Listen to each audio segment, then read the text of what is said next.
Добар ден, почитувани, ова е стартот на уште една нова Телма амбуланта. Здравите непца се тврди и светло-розови, при тоа се прилепени, односно се цврсто прилепени околу секој зап. Но се случува тие да омекнат, да ја сменат својата боја, да се воспалат и да отечат. За каков проблем во тој случај станува збор? Постои ли начин да се излекуваат воспалените непца и проблемот никогаш да не се повтори? Гостинка во студиото ни е професор доктор Ана Миновска, специјалист пародонтолог, основач и собственичка на Центарот за дентално здравје Етерна Дент и председателка на Балканската асоциација на стоматолози. Професорке, добре ни дојдовте во студиото на Телма. Добро најдов. Денес ќе зборуваме за непцата, понекогаш почуваме да ги чувствуваме, да не бола додека јадеме, да ја променат својата боја, од светло-розови да станат темно-црвени. Се работи ли за воспаление, се работи ли за некаква болест? Сега, прашањето е убаво интересантно, но бара вовет. Затоа што зборуваме за едно ткиво кое пациентите сите ние го визуализираме во устата. Што значи убаво го опишавте, тоа го обвиткува забот и го заштитува практично. Но морам да напоменам прво дека тоа е дел од едно цело. Значи зборуваме за еден комплекс на кој припаѓа тоа ткиво. И тој комплекс се вика пародонт, од грчките два збора, што значи околу забот. И сега забот е орган. Тоа на сите ни е јасно и познато и многу ни е важен. И во фронталната регија холивудската насмевка, позади убаво да жвакаме, осмех, говор и така натаму. Но забот е всаден во коската и ткивата го држат да стои така стабилен и да ја обавува својата функција. Сега велиме, првото ткиво, тоа што го гледаме и најчесто го анализираме, е непцето или гингивата. И една радосна вест, да кажеме, кога ќе се воспали гингивата, ние знаеме зашто се воспалува. И таа може да има различити стадиуми и различити етиологии. И сега, кога тоа ткиво заболува, постојат голем број на класификации кои ги раздвојуваат состојбите во зависност од факторите кои довеле до нивно заболување. Најчестиот фактор е, пошто вие така го започнавме со воспалението, се воспалителните процеси кои се поттикнати од бактерии. И само вака, ради, што викаме, општа култура, нашата орална празнина е богата со бактерии. И она има од 500 до 650 различити видови на бактерии. Значи, ние имаме убав соживот, прекрасен, со бактериите. И уште еден интересен податок, во нашиот организам има негде околу 37 трилиони бактерии, а има 30 трилиони клетки. Повеќе бактерии од колку клетки? Сега, не ме држете толку стриктно за бројкиве. На различити места можете да податоци да добиете, како што е тоа интересно се со Google, одма може да се кликне и да се добијат податоците. Зборот ми е дека живееме во симбиоза со бактериите. Да, токму така. Сега, зашто они во еден одреден период ќе се вознемират? Која ќе биде причината да они се свртат против нас? Па токму така. Значи треба да ги има повеќе на број отколку што нормално е навикната дадената регија, дадениот пациент, дадениот зап. Е навикнат на одреден квантум, велиме, бројност на бактериите. Ама бактериите, знаете како и луѓето се дружат, имаат дружби, се предружуваат и кога ќе се во оваа просторија, речеме, колку може да се обира 100 луѓе, влезат 250, настанува проблем. Истото се случува и со бактериите. Но зашто заостануваат? заостануваат затоа што се налепуваат на една наслага, нема да користам јас медицински изрази, така што посимплифицирано за да разбереме. И они ќе се залепат на таа наслага. Прво она е ацелуларна, не е бактериска, и ќе се залепа. Тоа го има на бродовите, у Охрид кој оди, ќе ги види на кајчињата една лигава материја. Кај сите простори каде што има течност, она се формира. И се вика плака. И на незе ќе се населат, ќе се размножат и имаме сега бројност и време, колку се населени. И тоа веќе науката се убаво го детектирала и вика, за да не дојде до пренаселување, вие требате да ги четкате зъбите. Редовно да ги миеме. Прво почињеме со четкање. Редовно, знаете како е малце релативен поим за луѓето. Редовно. Што значи тоа редовно? Колку пати на ден? Значи, што е редовно? Редовното произлегло од научните експлорации, од научните истражувања. Значи, колку време е потребно за да се насели плаката, како би можела да направи проблем. И се вели сега, колку пати треба да четкате? Па ако земеме во предвид дека максимум време што е потребно да не се исчеткат бактериите, максимум 48 часа. Сега, ќе речат, па мене ми рекоа 3 пати на ден. Значи, ова е сега научен аспект на нештата. Оти вие сега, ако пропуштите да измиете зъби 3 пати на ден, по логиката би требало нешто лошо да ви се случи. Значи, организмот си прави баланс со самоволието на луѓето. Дека не се и толку, не го почитуваат редот или она што е кажано. Така да, колку пати треба да четкаме? Ние четкаме 3 пати со една основна премиса да прво, колку пати јадеме? Колку пати јадеме, толку пати да ги исчеткаме зъбите, професорке? Што е поентата? Сега идеме по логика. Се задржува храната помеѓу зъбите. Точно така. Тоа е храна за бактериите. Исто така да се хранат. И значи најдобро е после секој јадење да се исчеткат зъбите. Но најправилно што ќе биде? Кога ќе биде кој период по логика би било најдобро да четкаме? На сабајле четкаме затоа што 12 сати не сме четкале. А ако исчеткаме и навечер, пред спиење обичаено го правиме, веќе велиме, го намалуваме потенцијалот или можноста на бактериите да се здружат убаво и да се населат. И на тој начин ја одржуваме временски правилната орална хигиена. Ја одржуваме, но не е доволно. Ние велиме дека вклучуваме и механички треба да ја отстраниме таа плака, тој налеп. И сега, важен момент е да се разбере, не е исто да вие непце четкате здраво и да непце четкате заболено. Каква четка да одбереме доколку ни е заболено непцето? Има ли тука правило? Сега разговаравме за четките. Се зависи од степенот колку долго не сте четкале пред тоа. Дали четкањето било правилно и дали тоа четкање резултирало со отстранување на овие бактерии. Зошто ако не се отстранети правилно, они што ќе направат? Воспаление. Не можат ништо друго да направат. Ќе направат воспаление. Колку подолго седат, голем ризик има за воспаление. Воспалението си добива во интензитет.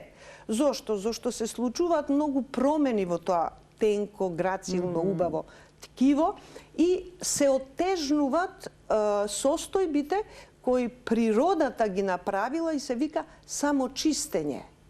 Од таа танка, сулкусна или капиларна зона веќе не може природата да чисти. Него ние треба да помогнеме покрај четките и јас секогаш велам, ако имаме оптимално здраво непце, медиум, средните четки се најповолни. И што е работата? Плаката што се налепува, она не е утемелена, она има специјални врски кои, ама тие се лесно раскинливи.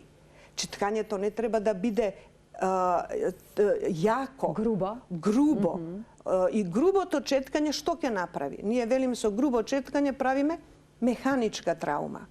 Секоја траума доведува до воспаление. Секоја. Хемиска иритација, сонце ќе ви доведе до воспаление. Значи, нашиот организам е совршенство на комбинации кои му возможуваат да биде здраво и ги комбинира до степен на, што викаме ние, red alert, она црвен сигнал.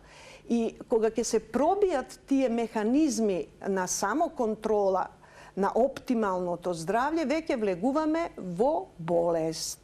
И секоја болест, има болести кои немаат воспалителни реакции, нема да збориме, ние ќе збориме за оние кај што доминира воспалението и практично кај гингивитите, кај воспалението, ако не се четка добро, ќе дојде до гингивит.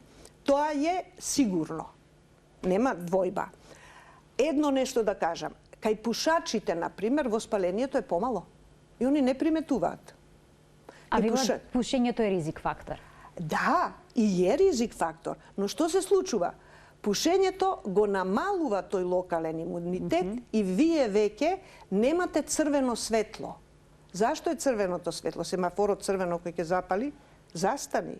Кој ќе се Има знаци за предупредување, така? И ви вика, овде нешто има. Има овде проблем. Отвори очите, исчеткај забите. Покрај четката, морам да напоменам, денеска се актуелни и сите помошни средства за одржување на орална хигиена. Конецот за заби го препорачувате, бидејќи поделени се ставовите? Некој вела да, некој не? Не постои не. Не постои не? Тоа е стара школа. Не постои не. Денталниот конец е маст. Зошто? Зошто ви велам, вие со дентални, ама правилно треба да ве обучат да знаете да го користите. Тоа го прави стоматологот или оралниот хигиеничар. И он доваѓа во таа капиларен простор, да кажеме, или кога ќе отече непцето, оно се приљубува повеќе до самиот заб. Вие многу полесно, четката не може до тамо да дојде да отстрани.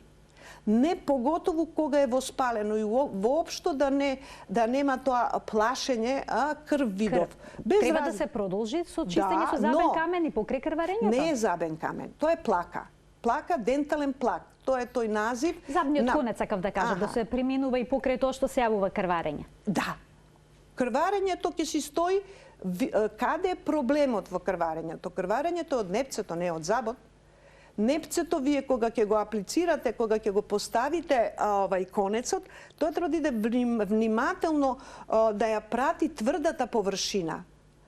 Тоа е тоа што треба да се научат пациентите. Они грубо влегуваат во просторот меѓу забите и прво наидуваат на врвот на непцето, на папилата, која веќе е дематозна, првиот удар и почиње да тече крв.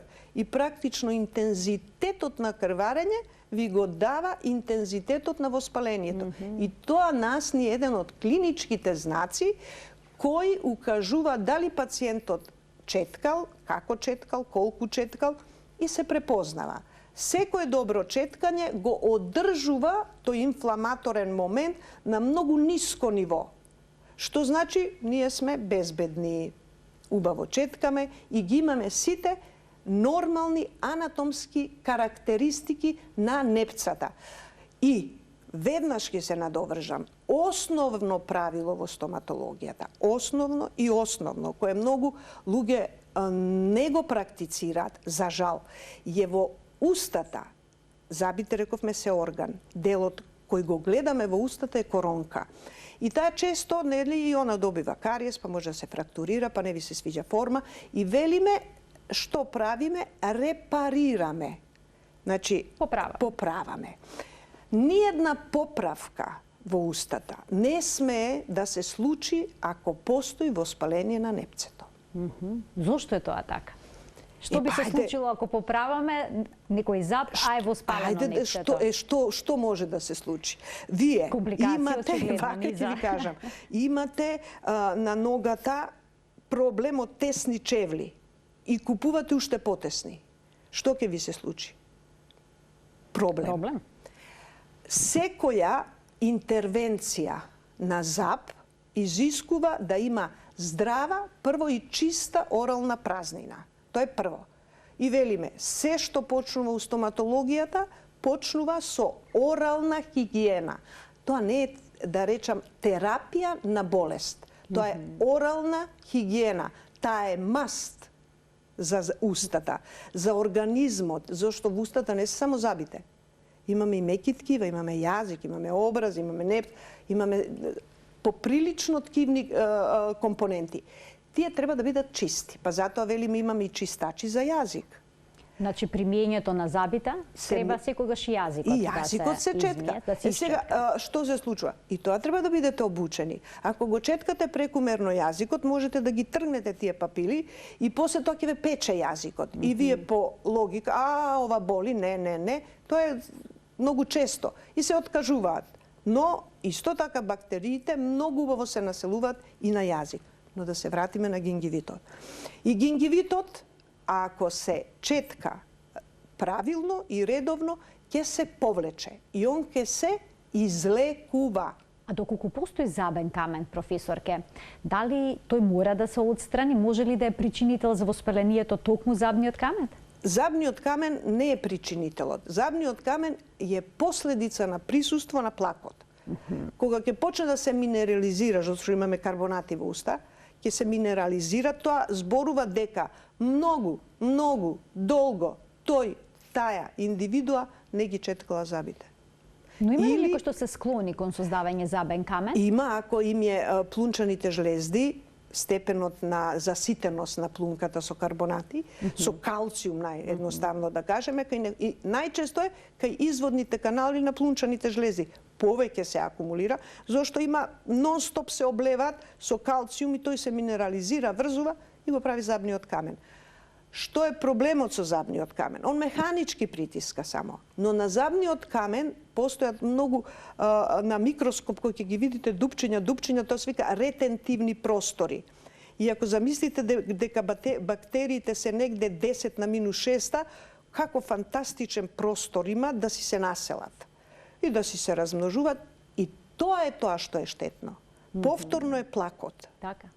Забниот камен дефинитивно зборува за степенот на орална хигиена или IQ на пациентот за одржавање на орална хигиена. Ние на овие простори, тоа е моje искуство долгогодишно, ни заклучив дека порано беше поинтензивно, сега благодарение на дигиталната технологија и достапност на информации, веќе младите повеќе внимаваат на оралната хигиена, на четкањето на забите. Меѓутоа, повозрасните, тоа им е голема фалинка, да кажам, дека оралната хигиена е дефинитивно на пониско ниво. И се труди стоматологијата, сигурно и факултетите, со разни промоции за орална хигиена, за чиста уста, и така натаму, но тоа се спори процес и додека не се санкционира нешто, најверојатно нема да може брзо да влезе во навика на луѓето правилното одржување на оралната хигиена. И одиме сега понатаму. Одиме понатаму, сакав да ве потпрашам уште едно потпрашање во однос на оралната хигиена, какви пасти за заби да се користат? Важно ли да се одржат флуориди? Што се оние средства за плакнење на устата антибактериски, да ги применуваме ли? Ја вака ќе ви кажам лично, точно.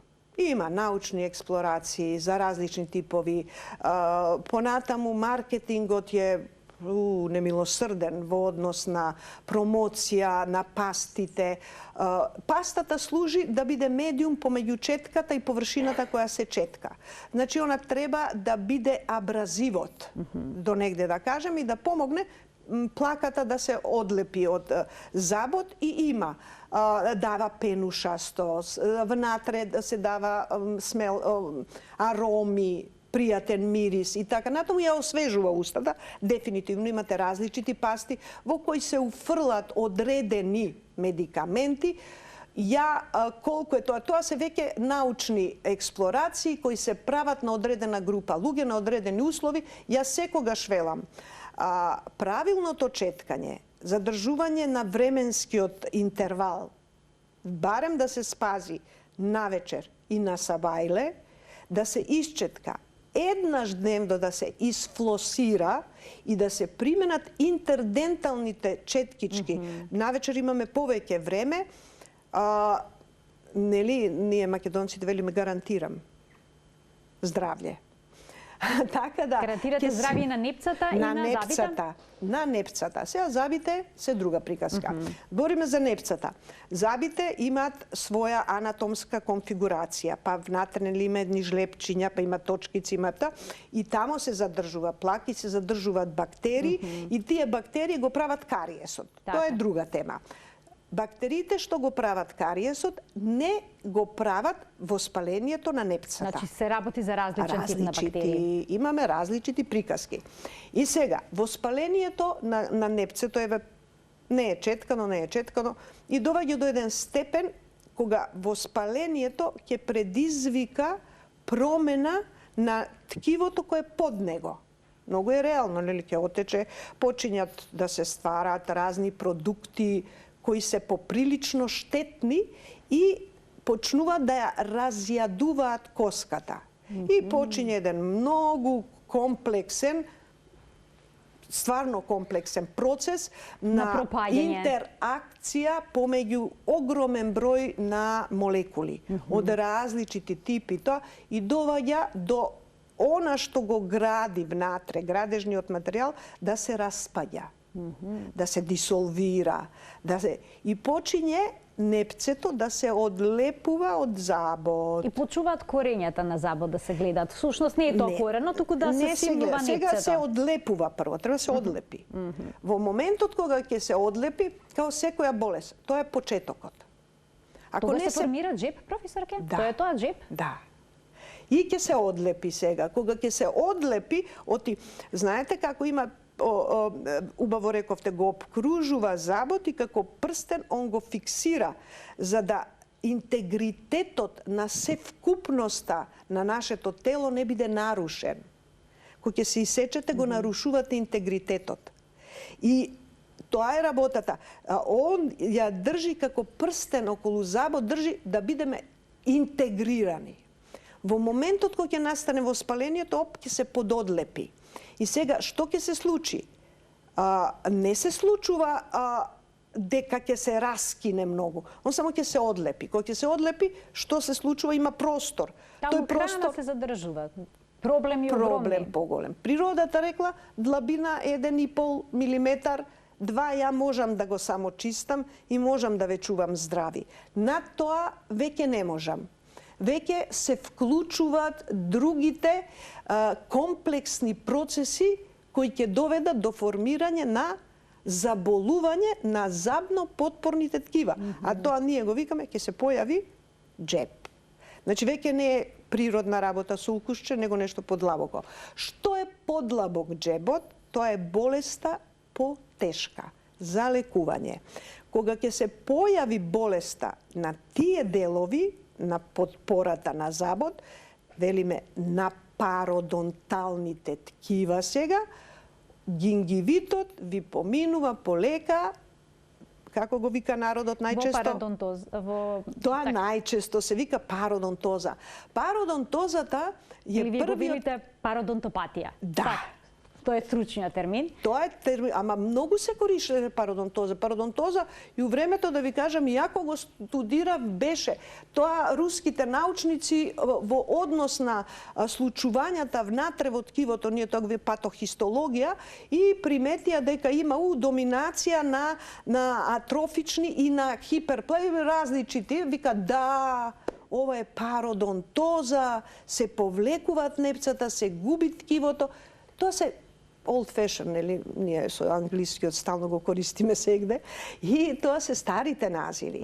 И после тоа како науката еволуираше, технологијата, методологијата на експлорација, пародонтологијата е млада наука во однос на останатите гранки на стоматологијата.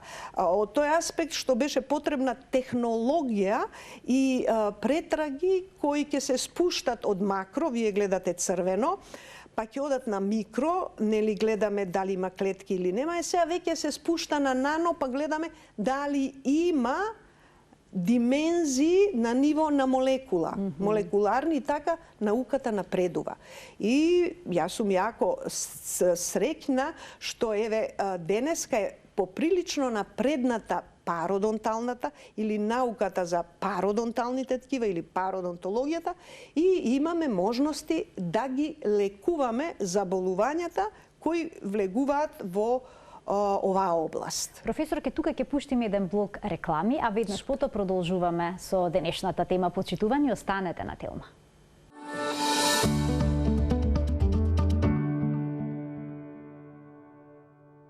За болестите на депцата денеска зборуваме со професор доктор Ана Миновска, специјалист парадонтолог од Центарот за дентално здравје Етернадент и воедно таа е председателка на Балканската асоциација за стоматолози. Професорке, дали гингивитисот може да се излекува? Што е со парадонтозата, односно парадонтопатијата? Дали таа може да се стави под контрола? Значи, убаво поентирате. Да се излекува, гингивитот може да се излекува. Но ако воспалението помине и се диагностицира пародонтопатија, зборуваме веќе за состојба која мора да се лекува. Што е понапреден стадиумот, тоа е лекувањето покомплексно. И има еден златен стандард кој го знаат стоматолозите, кога вели ако влезете вие со тој инструментот кој многу се плашат пациентите, сонда што се вика, кога чепкат низ забите, влезете во тој дел кој е одреден за мерење, значи кај сулкусот, кај джепот, и длабината надмине 5 милиметри на губиток или 6 милиметри во длабина. Веќе лекувањето станува многу сериозно, временски захтевно и дисциплината на пациентот мора да биде на високо ниво. Тогаш пациентите некако се замараат и не можат реално да го сватат проблемот и приказката иде до недоглед. Но која е разликата? Зашто едното се излекува, другото не може да се излекува? Не се исти бактериите. Во пародонтопатијата имаме сосема друг тип на бактерии, кои се поспецифични, кои се поразорителни, затоа што вие не го детектирате. Пациентот не може да го детектира джепот. Он детектира само гингивит. И пациентот не знае колкава е длабината.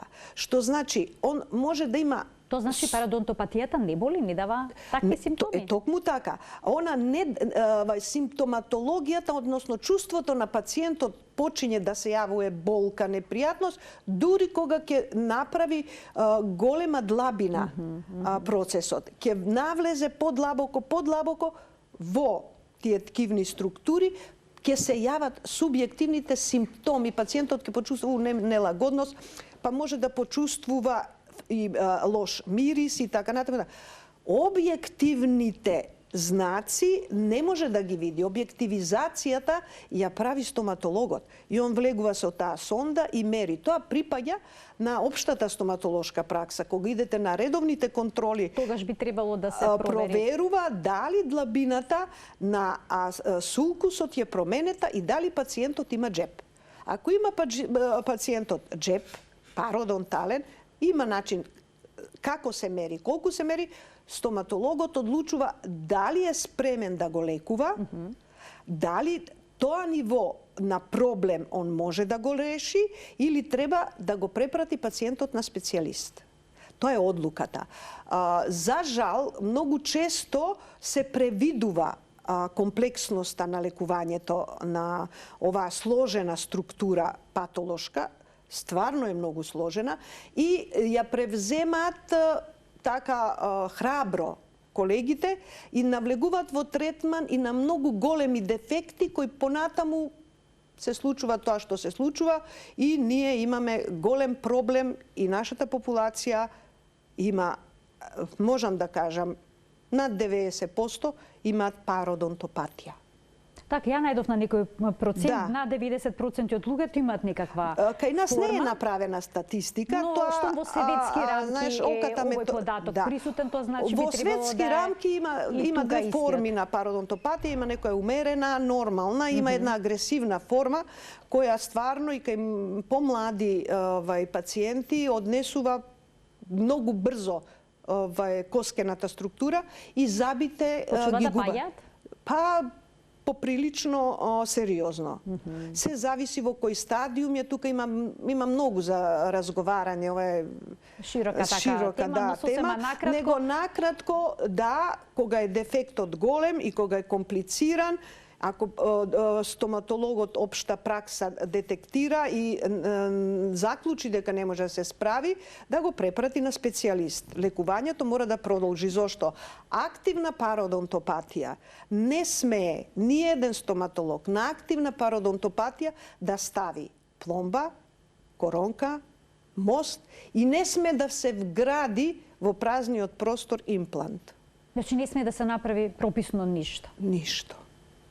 Најнапред треба да се лекува проблемот, но тоа не може, професорке, да се излекува. Податоци, evidence-based, базирани на научни сознанија. Ова не дека ја навивам за некого. Но не може да се излекува проблемот со пародонтопатијата. Сега, он се лекува. Диабетот може да ви се излекува?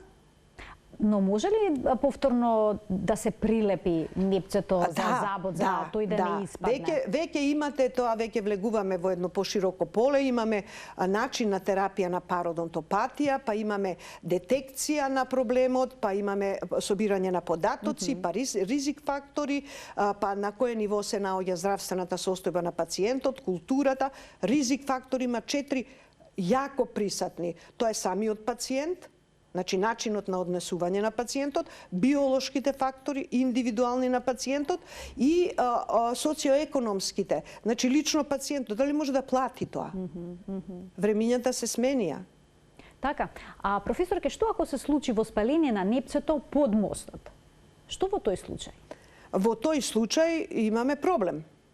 Што значи терапевтот што го аплицирал мостот, што го ставил мостот, требал да антиципира, да прогностички предвиди дали таа реконструкција поставена на таква потпора може да издржи долго време без при тоа да го обучи пациентот да доаѓа на редовни контроли. И сега он ќе ја стави протецката надоградба на компромитирано, не е добро, добро е, и после тоа пациентот си заминува.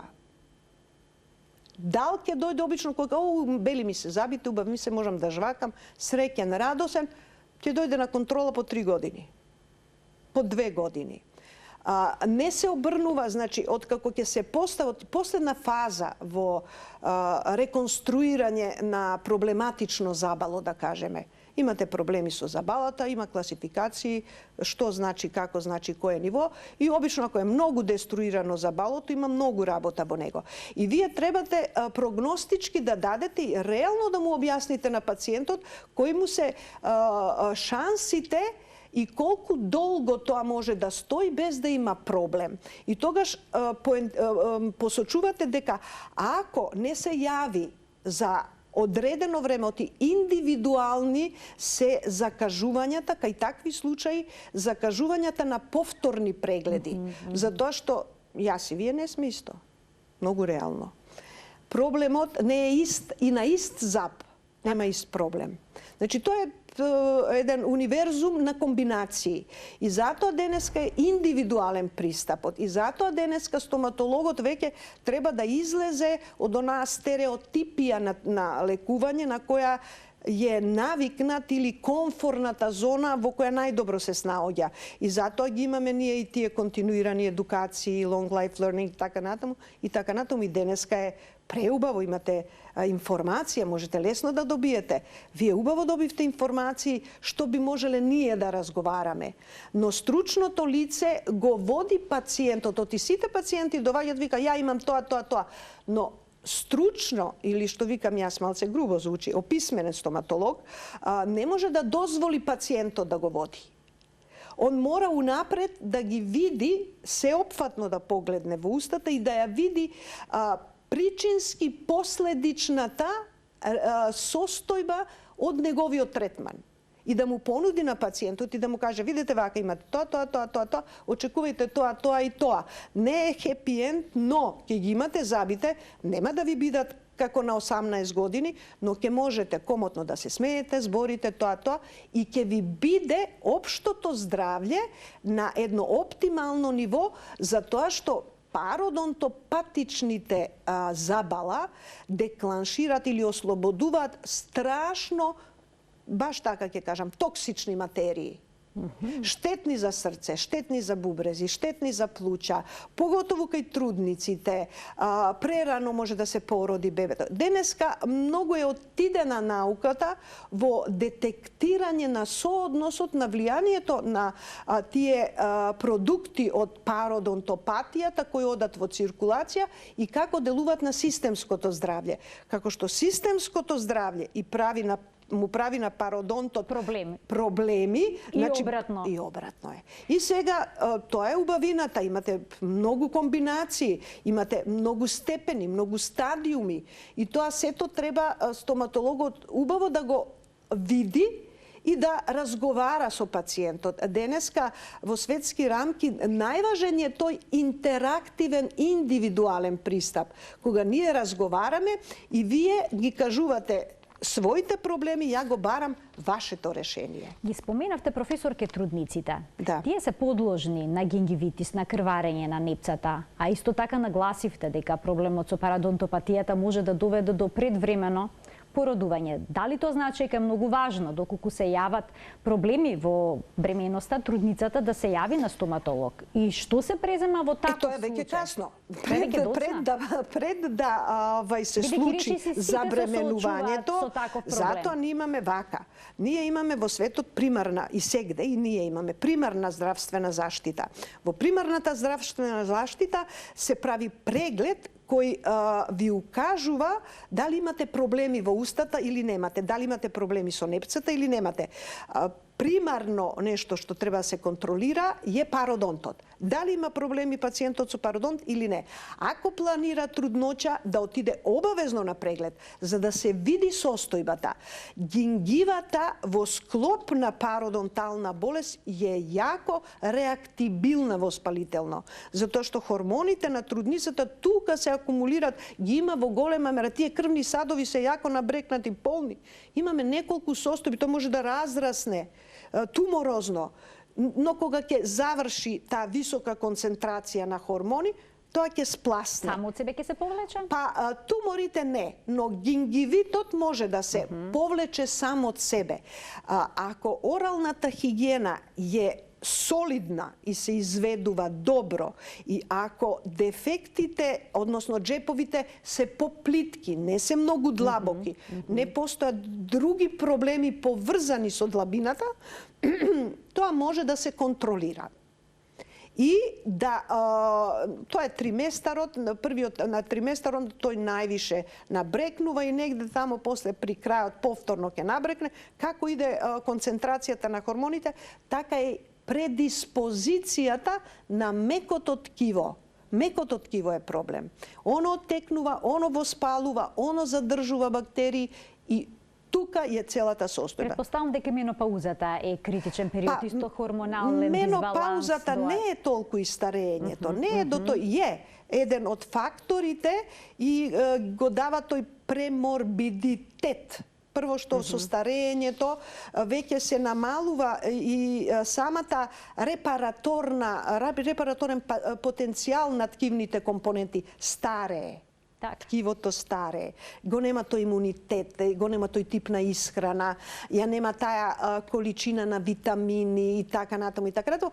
И целата преморбидност е, и тоа е сега во ова време интересен момент пародонталните или орални заболувања кај стари луѓе. И тоа е тренд во светот, зашто старосната граница на преживување или на живење е зголемена. И така да тоа е една нова aging dentistry дентистри, која доста се работи околу тие моменти, но во главном за пародонтот не е приоритетна. Најприоритетни фактори, ризик, се пушење, диабет и бактерии.